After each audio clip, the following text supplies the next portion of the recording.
Pembentukan dan penguatan karakter siswa terus ditingkatkan melalui berbagai program di sekolah.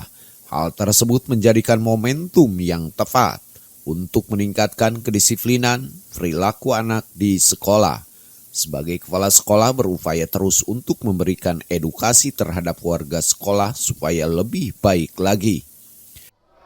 Khususnya di PGRI cabang Kecamatan Cimaung untuk pembentukan dan penguatan karakter siswa selain melalui kegiatan pembelajaran tatap muka walaupun saat itu terbatas, juga adanya kegiatan pembiasaan, khususnya pembiasaan keagamaan.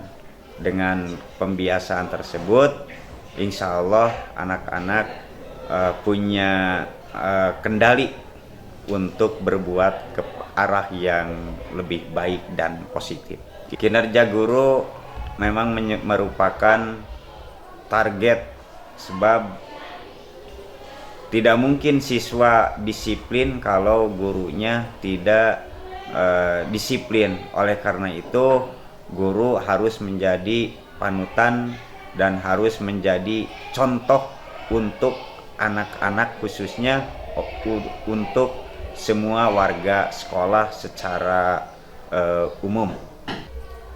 Diharapkan kepada semua guru atau tenaga pendidik dan tenaga kependidikan, juga kepada peserta didik, untuk masa sekarang diharapkan agar melaksanakan kegiatan pembelajaran dan proses pendidikan yang lebih maksimal.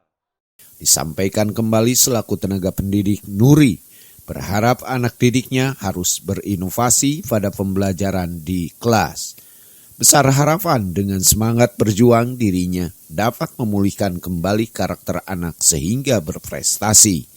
Setelah 2 tahun masa pandemi, kami kembali bersekolah walaupun hanya 50%. Dengan semangat berjuang, semangat berinovasi dengan lebih baik lagi, kami ingin mengembalikan karakteristik anak-anak menjadi karakteristik yang lebih baik lagi, lebih inovatif lagi, dan lebih untuk memperdidikan anak-anak kembali bersekolah dengan baik. Dari SDN Sumber Budi Cimaung, Kabupaten Bandung, Hamzah Hadas TV mengabarkan.